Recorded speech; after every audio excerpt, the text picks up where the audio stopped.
Shalom saudara yang terkasih, di dalam nama Yesus kita bertemu lagi dalam pembahasan firman Tuhan hari ini tentang tema memiliki Yesus dalam hidupmu.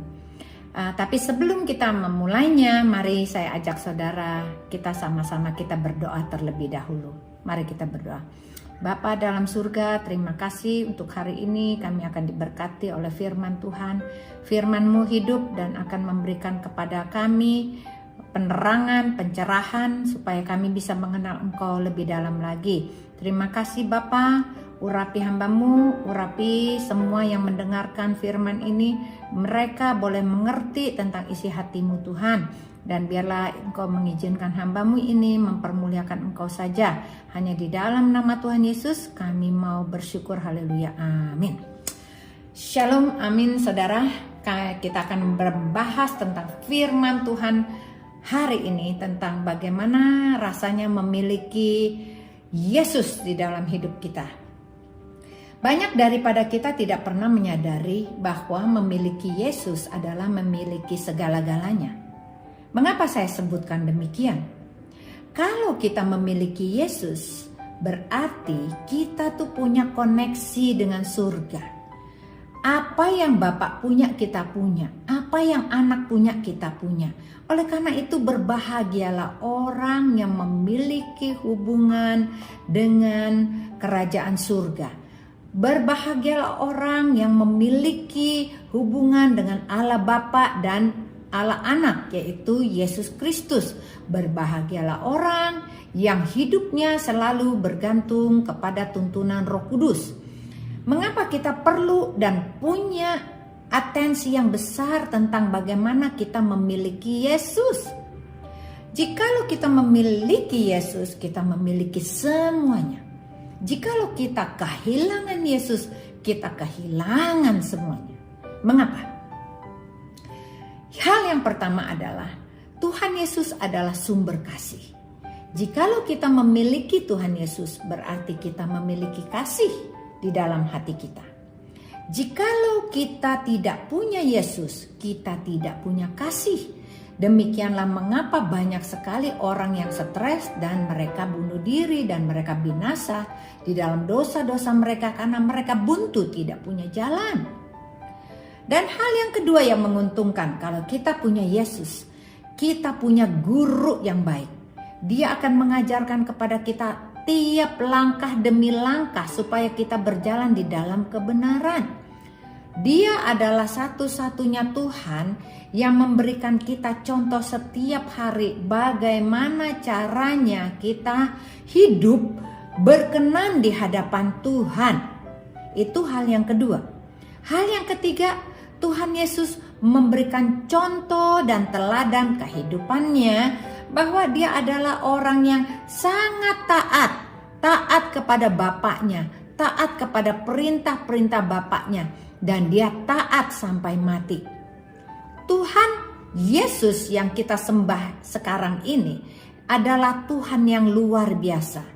Kita akan menerima rohnya jikalau kita menerima dia sebagai Tuhan dan Juru Selamat kita. Pada saat kita berdoa, mengaku percaya kepada Tuhan Yesus, maka saat itu juga hati kita akan dipenuhi dengan Roh Kudus. Karena di sini ada pengakuan bahwa kita mengaku dosa kita dan kita mengakui dia sebagai Tuhan dan Juru Selamat kita, dan kita minta dia tinggal di dalam hati kita. Maka ketiga hal ini akan terjadi di dalam hidup kita. Tetapi apakah kita semua menyadari bahwa jikalau engkau sudah menerima Yesus sebagai Tuhan dan Juru Selamat dan engkau dibaptis, maka sejak saat engkau dibaptis, hidupmu harusnya sudah berubah. Engkau harus meninggalkan manusia lama, yaitu manusia yang penuh dengan kedagingan, dan engkau mulai hidup beralih kepada kehidupan roh, yaitu roh yang mengendalikan, bukan lagi dagingmu yang mengendalikan hidupmu. Maka kebanyakan orang mereka itu putus asa karena mereka tidak sadar bahwa pada saat mereka itu terima Yesus, mereka itu menerima sebuah hadiah, yaitu Roh Kudus. Tetapi seringkali suara Roh Kudus itu tidak terdengar. Mengapa tidak terdengar? Karena suara hati kita itu jauh lebih besar daripada suara Roh Kudus. Sehingga yang bertahta di hati kita bukan Roh Kudus, tetapi yang bertata di hati kita adalah si aku. Sehingga semua kata-kata, keinginan, tingkah laku kita berdasarkan si aku. Aku mau, aku ingin, aku putuskan, aku pikir, semua adalah aku rasa, semua adalah si aku. Padahal Tuhan mengatakan bahwa kita tidak boleh hidup dari perasaan. Kita hidup berdasarkan firman Tuhan saja. Karena perasaan bisa membohongi kita. Hari ini kita senang, besok kita tidak senang. Hari ini kita punya sukacita, besok tidak bersukacita. Hari ini kita merasa beruntung, besok kita merasa malang. Karena perasaan itu akan membuat kita terombang-ambing di dalam lautan, yaitu lautan perasaan. Tetapi Tuhan berkata, supaya setiap kita bergantung hanya kepada firman Tuhan. Karena firman Tuhan itu iya dan amin. Firman itu tidak tergoncangkan dan tidak bisa dikaitkan dengan perasaan. Apa yang firman Tuhan katakan? Misalnya, jikalau seseorang menyakitimu, maka Tuhan berkata, balaslah kejahatan dengan kebaikan. Kita seringkali ingin membalas dengan kejahatan juga. Kalau dia menjahati kita, kita ingin menjahati dia lagi. Itu adalah perasaan kita. Tetapi kalau firman Tuhan mengatakan balaslah kejahatan dengan kebaikan, itu kita rasa tidak rela melakukannya. Oleh karena itu Tuhan berkata, jangan bergantung kepada perasaanmu, tetapi bergantunglah kepada hukum Tuhan, yaitu firman Tuhan yang akan menuntun kita kepada hidup yang kekal, hidup yang berkemenangan. Apa koneksinya dengan kita hari ini? Bahwa kita harus memiliki Yesus di dalam kita. Memiliki Yesus itu seperti memiliki sebuah harta. Memiliki Yesus mendapatkan harta yang terindah, yang termahal dan tidak bisa digantikan oleh apapun juga nilainya. Karena engkau akan mendapatkan hadiah-hadiah istimewa jikalau engkau memiliki Yesus di dalam kehidupanmu. Apa itu? Mari kita bahas di dalam firman Tuhan. Kita membaca dari Yohanes 3 ayat 16 sampai dengan 18. Karena begitu besar kasih Allah akan dunia ini, sehingga ia mengaruniakan anaknya yang tunggal, supaya setiap orang yang percaya kepadanya tidak binasa, melainkan beroleh hidup yang kekal. Sebab Allah mengutus anaknya ke dalam dunia bukan untuk menghakimi dunia, melainkan untuk menyelamatkan oleh dia. Barang siapa percaya kepadanya, ia tidak akan dihukum. Barang siapa tidak percaya, ia telah berada di bawah hukuman, sebab ia tidak percaya di dalam nama Anak Tunggal Allah. Lalu ini yang Tuhan katakan, bahwa karena begitu besar kasih Allah akan dunia ini, ia menyerahkan anaknya yang tunggal, satu-satunya tunggal, kepada kita, supaya barang siapa yang percaya kepadanya tidak binasa, melainkan beroleh hidup yang kekal. Itu adalah hadiah yang terbesar, yang paling istimewa, yang Allah Bapa berikan buatmu dan buatku, supaya kita merenungkannya di dalam hidup kita. Bukankah kita sudah menerima hadiah yang terindah dan terbesar, yaitu Tuhan Yesus, yang kita jadikan juru selamat kita, yang kita andalkan, yaitu dia adalah penghibur kita, dia guru kita, dia penasehat ajaib, dan dia juga adalah sahabat kita. Pada saat orang lain meninggalkanmu, tidak ada yang peduli kepada penderitaanmu, Tuhan Yesus adalah satu-satunya yang peduli akan hidupmu. Satu-satunya yang bisa engkau andalkan. Satu-satunya di mana engkau boleh menangis dan berkeluh kesah, maka Tuhan akan menampung semua air matamu di dalam kirba Tuhan. Apa yang akan dilakukan oleh Tuhan? Dia akan menampung air matamu. Dia akan memberikan kelegaan kepadamu. Pada saat engkau berkata, Tuhan, aku tidak sanggup untuk mengampuni dia. Aku sudah berkali-kali mengampuni dia. Biarlah Tuhan yang ambil alih hidupku. Tuhan yang ambil alih hatiku. Maka aku baru bisa memaafkan dia. Karena engkau di dalam aku dan aku di dalam engkau. Biarlah hidupku bukannya aku lagi, tetapi engkau yang hidup di dalam aku. Di dalam nama Yesus. Pada saat saudara melakukan doa seperti itu, maka saat itu juga terjadi mujizat. Di dalam hatimu akan terasa kelegaan. Karena beban itu Tuhan angkat, Tuhan angkat, Tuhan angkat.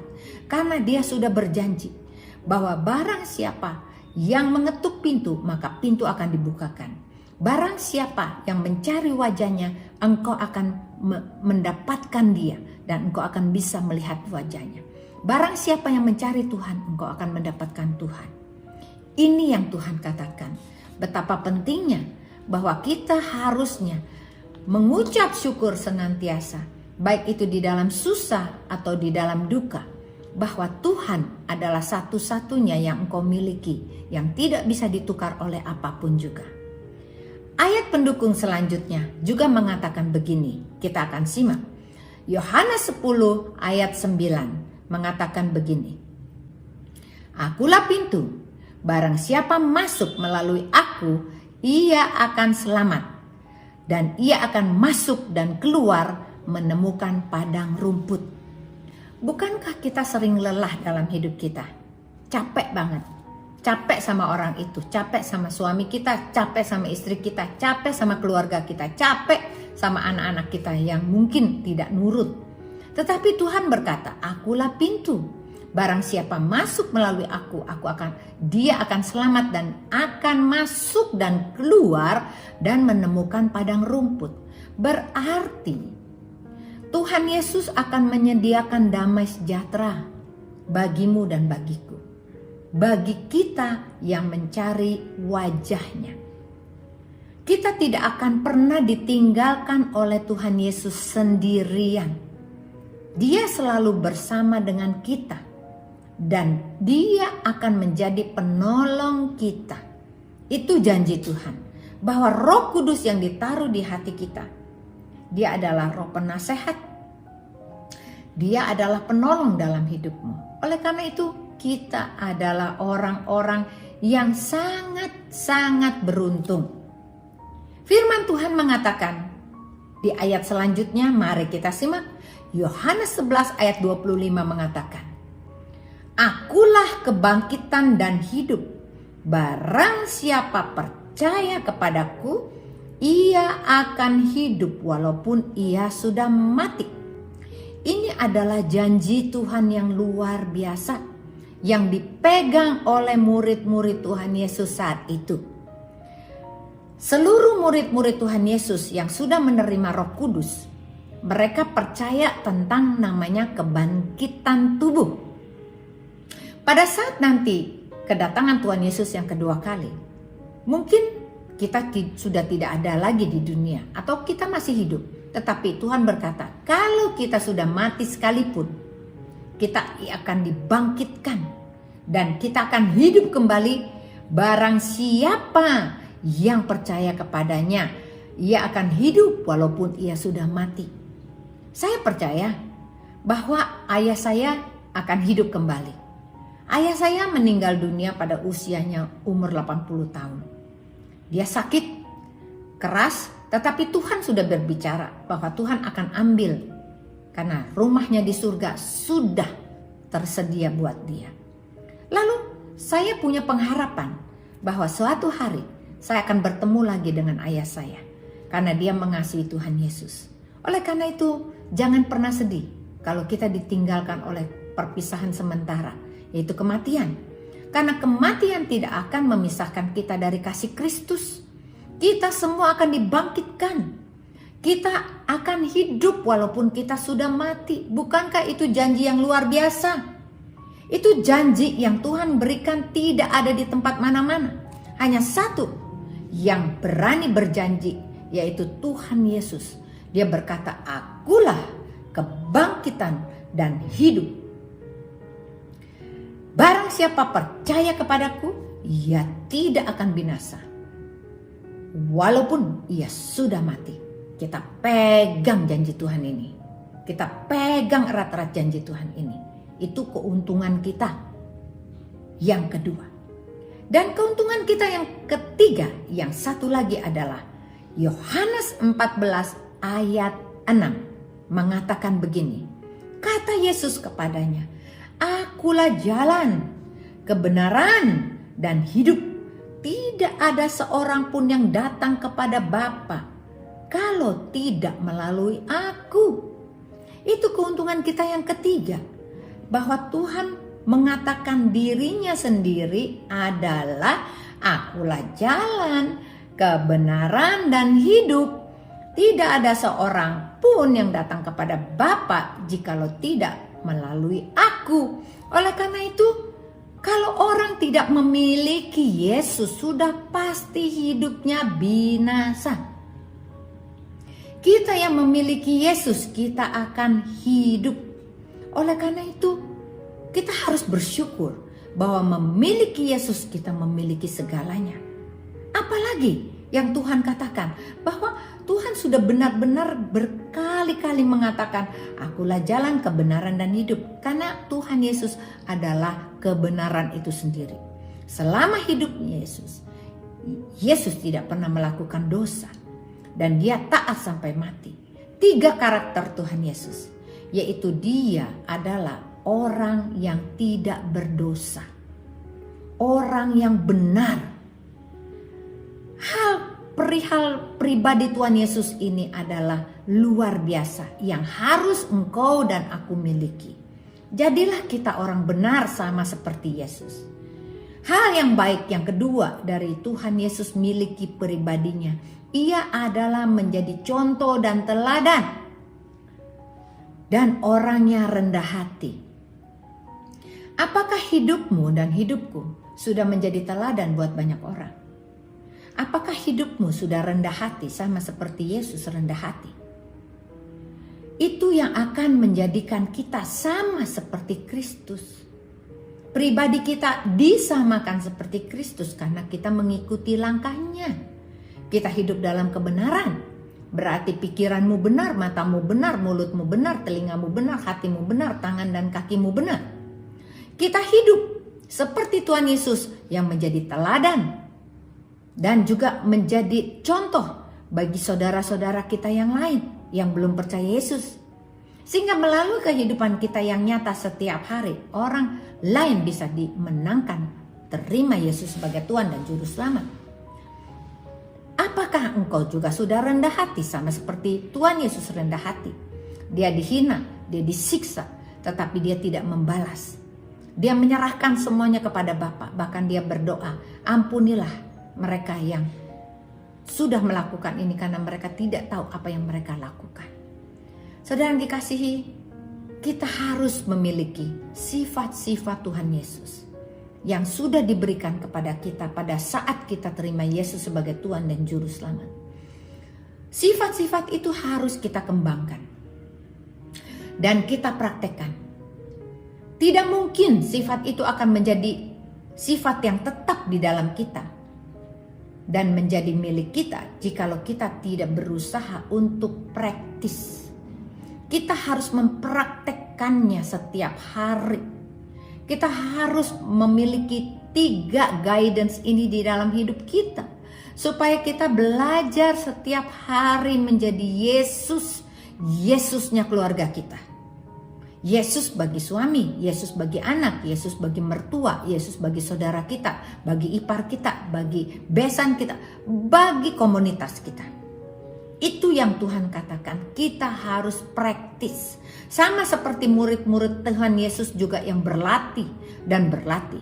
Pada saat murid-murid Tuhan Yesus, pada saat Roh Kudus itu belum datang, Tuhan Yesus juga melihat murid-murid Yesus itu sangat lemah. Bahkan mereka menolak Yesus, lari pada saat Yesus disalib. Mereka ngumpet semua. menjadi pengecut. Tetapi begitu mereka menerima Roh Kudus, sifat mereka menjadi berani dan mereka menjadi saksi-saksinya Tuhan. Mereka mengikuti 3 langkah sifat Yesus. Mereka hidup dalam kebenaran. Mereka hidup dalam menjadi contoh dan teladan dan rendah hati. Dan mereka harus taat sampai mati, yaitu ketaatan pada firman Tuhan. Kalau Tuhan Yesus taat kepada Allah Bapaknya sampai dia disalibkan, kita harus punya ketaatan kepada firman Tuhan. Karena firman Tuhan ini diberikan kepada kita untuk kita ikuti. Dan kita taat saja tanpa kita harus bertanya-tanya cocok atau tidak cocok. Lakukan saja berdasarkan firman Tuhan. Wahyu 3 ayat 20 mengatakan begini.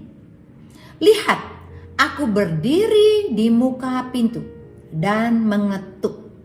Jikalau ada orang yang mendengar suaraku dan membukakan pintu, aku akan masuk, mendapatkannya dan aku makan bersama-sama dengan dia dan ia bersama-sama dengan aku.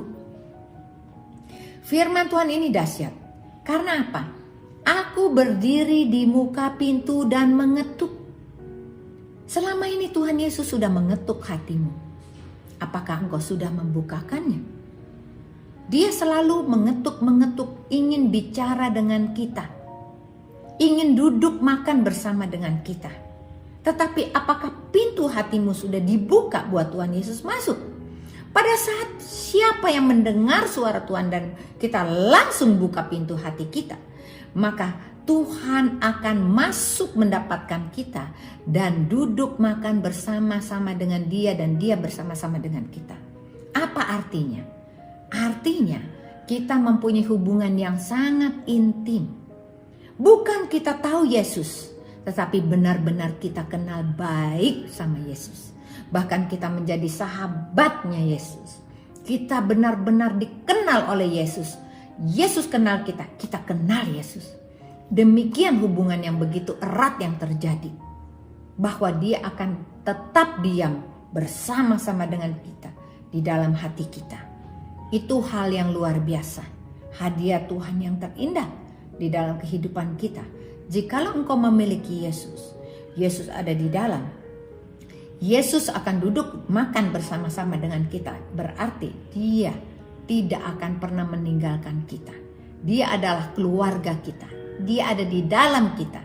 Hidupmu bukannya engkau lagi, tetapi Yesus yang ada di dalam hidupmu, di dalam hatimu. Kita baca lagi. Ayat ini sangat luar biasa. Wahyu 1 ayat 17 sampai dengan 18 berkata begini. Ketika aku melihat dia, yaitu ini Yohanes ya, waktu dia dibawa ke Pulau Patmos, tersungkurlah aku di depan kakinya sama seperti orang mati. Tetapi ia, yaitu Yesus, meletakkan tangan kanannya ke atasku. Lalu berkata, jangan takut, aku adalah yang awal dan yang akhir dan yang hidup. Aku telah mati, namun lihatlah, aku hidup sampai selama-lamanya dan aku memegang segala kunci maut dan kerajaan maut. Tuhan berkata, jangan takut, aku adalah yang awal dan yang akhir dan yang hidup. Aku telah mati, namun lihatlah, aku hidup sampai selama-lamanya. Berarti Tuhan Yesus sudah bangkit. Pada saat Tuhan Yesus mati disalibkan, Tuhan Yesus bangkit di hari ketiga. Lalu Tuhan Yesus sudah memegang kunci maut dan kerajaan maut. Saudara yang dikasih Tuhan, Tuhan Yesus pegang 3 kunci.